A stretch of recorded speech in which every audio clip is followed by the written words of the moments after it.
अस्सलाम वालेकुम वरहमतुल्लाहि वबरकातुहू। इत्तेहाद न्यूज में आप सभी का खैर मकदम है। भले माहौल ईद त्योहार का चल रहा हो, आज बात करते हैं उस हुकूमत की जिसे लेकर एक मायूसी नजर आ रही है। क्या मोदी का जलवा खत्म हुआ? जी हाँ, आज इसी पर बात करते हैं। आखिर क्या ख्वाब, क्या सपने दिखाकर मोदी हुकूमत इख्तिदार पर आए थे और धीरे धीरे लोगों को क्यों लगने लगा कि मोदी हुकूमत ने फरेब किया हुआ है। कुछ इन्हीं उलझनों पर बात करते हैं। आज की वीडियो काफी दिलचस्प है, आखिर तक बने रहे। और जिस तरह मोदी हुकूमत जवाल पजीर हो रही है, इस पर भी तबसरा करते हैं। आप 2014 के चुनाव में जाइए और वजीर आजम के उन जुमलों को याद कीजिए जहां एक भरोसा दरमियानी क्लास के लोगों को दिलाया गया था, अच्छे दिन आने वाले हैं, किसानों की आय को दुगनी करना है, हर एक शहरी के अकाउंट में 15 लाख रुपए, 2 करोड़ नौकरियां दी जाएंगी, रिश्वतखोरी का खात्मा, दहशतगर्दी का खात्मा, काला धन वापस लाया जाएगा। इन सब के दरमियान कोरोना का दौर आया तो लोगों को मालूम हुआ कि महज जुमले थे, क्योंकि लोगों को ऑक्सीजन तक नहीं मैसर हो रहा था, लाशों के ढेर लगे हुए थे,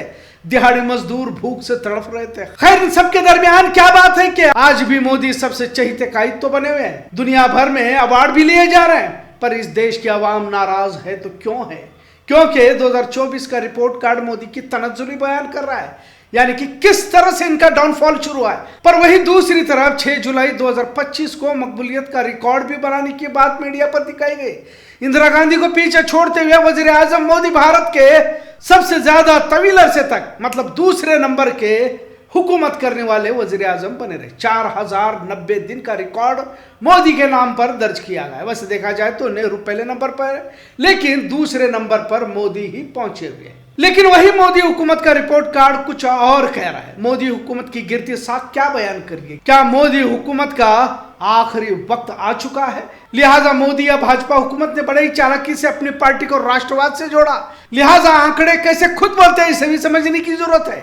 अगस्त 2020 में मोदी सबसे ज्यादा मकबूल लीडर बने हुए थे और अप्रूवल रेटिंग थी 78%। सिर्फ 4 साल में अगस्त 2024 में ये गिरकर 60% पर आ गई और पहली मर्तबा लोगों ने यह कहा कि मोदी की परफॉर्मेंस काफी पुअर हो चुकी है। और साथ में सामने राहुल गांधी का कद बढ़ने लगा है। 2024 तक भारत जोड़ो और दिगर मामलों में राहुल गांधी की मकबूलियत 22% पर चली गई है। मूड ऑफ द नेशन सर्वे के हिसाब से आज अगर चुनाव हो जाते हैं तो मोदी के हिमायती 49% पर आ जाते हैं, वही राहुल गांधी के 22% से कुछ ऊपर हो जाते हैं। और यही है बीजेपी के लिए खतरे की घंटी, क्योंकि अब तक मोदी बनाम दिगर पार्टियां या विपक्ष हुआ करता था, लेकिन अब मोदी बनाम राहुल गांधी मुकाबला होता नजर आ रहा है और यही भाजपा के लिए चुनौती साबित हो रहा है। धीरे धीरे राहुल गांधी आगे बढ़ रहे हैं, वही मोदी का डाउनफॉल जारी हो चुका है। पर सवाल यही उठता है कि आखिर अचानक ये तब्दीली क्यों आई? मोदी तो अपने आप को भगवान का अवतार साबित कर रहे थे, बायोलॉजिकल नहीं बता रहे थे। खैर, इतना सब कुछ करने के बाद मोदी का ग्राफ नीचे और राहुल गांधी का ग्राफ ऊपर क्यों जा रहा है? आइए इसे भी समझने की कोशिश करते हैं।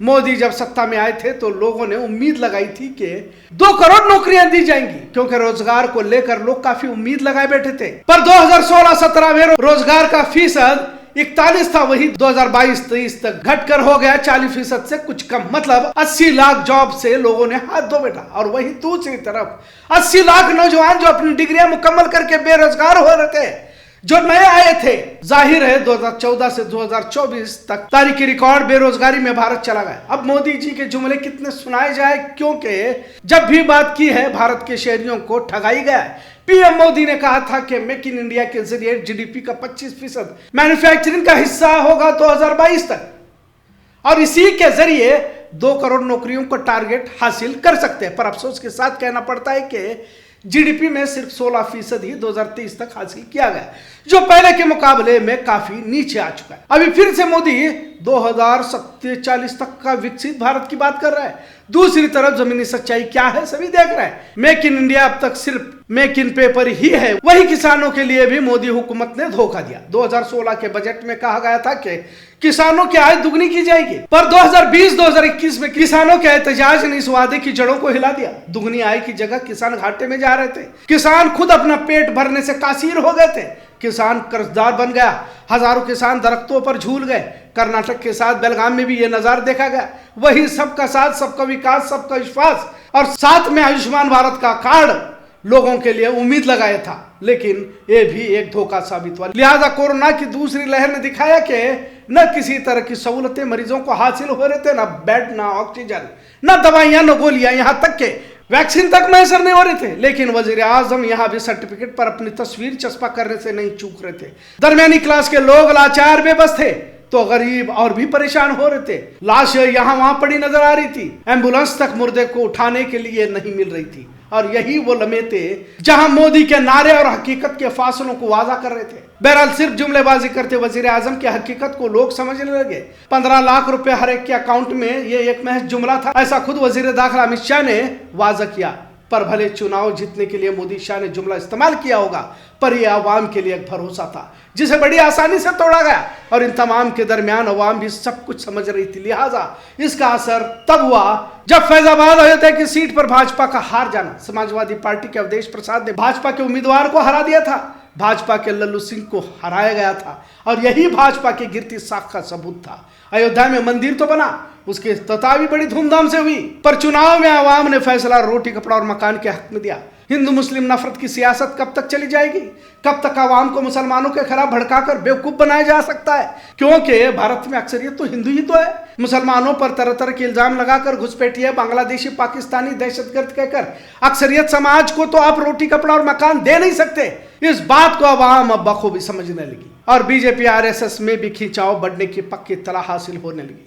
और यह कोई छिपी हुई बात नहीं है, सभी जानते हैं कि इस्लाम को लेकर भागवत ने क्या कहा। मतलब मोदी और भागवत का घोड़ा कहीं तो पानी नहीं पी रहा, इतना जरूर। मोदी को वजीर आजम के ओहदे से हटाया जाएगा और अमित शाह को अगला वजीर आजम बनाने का इरादा योगी आदित्यनाथ का भी है, ऐसा बताया जा रहा है। दुनिया भर में मोदी मकबूल कायद तो बने हुए हैं, लेकिन भारत में इनकी साख गिरती क्यों जा रही है? क्या मोदी सत्ता पर कायम रहेंगे?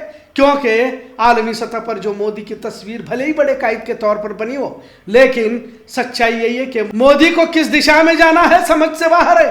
गोदी मीडिया तो मोदी ट्रंप के साथ जाते हैं तो चीन के विरोध में बोलते हैं और इसे मास्टर स्ट्रोक कहते हैं, और अब चीन के साथ गए हैं तो ट्रंप को भला बुरा कहकर इसे भी मास्टर स्ट्रोक कहा जाता है। अब तो भारत ने तालिबान हुकूमत को इमदाद भी भेजी है, मतलब किसी तरह का कोई ठोस इकदाम लेते मोदी नजर नहीं आ रहे। अब भक्त भी असमंजस हैं, कहां अफगानिस्तान को दहशतगर्द मुल्क कह रहे थे और कहां इमदाद पेश करें। ईरान के साथ तो कभी ईरान के विरोध में, कभी पुतिन के साथ तो कभी पुतिन के विरोध में, मतलब किसी तरह का कोई मंसूबा न होने से कहां जाए कुछ समझ से बाहर है। लिहाजा अगर मोदी धर्म की सियासत, मुसलमानों के खिलाफ जहर उगलने से बाज आकर हकीकी नौकरियां, रोजगार, किसानों की मिल्कियत को बढ़ाना, जीडीपी पर तवज्जो देना करते हैं तो ही मोदी सत्ता में रह सकते हैं। और ये काफी मुश्किल काम है, इतना जरूर, वरना आने वाला दौर राहुल गांधी का होगा, इससे कोई भी इनकार नहीं कर सकता, ये उतना ही सच है। आज का मौजू कैसा लगा इस पर जरूर कमेंट करें। इत्तेहाद न्यूज़ देखने के लिए शुक्रिया। अल्लाह हाफिज।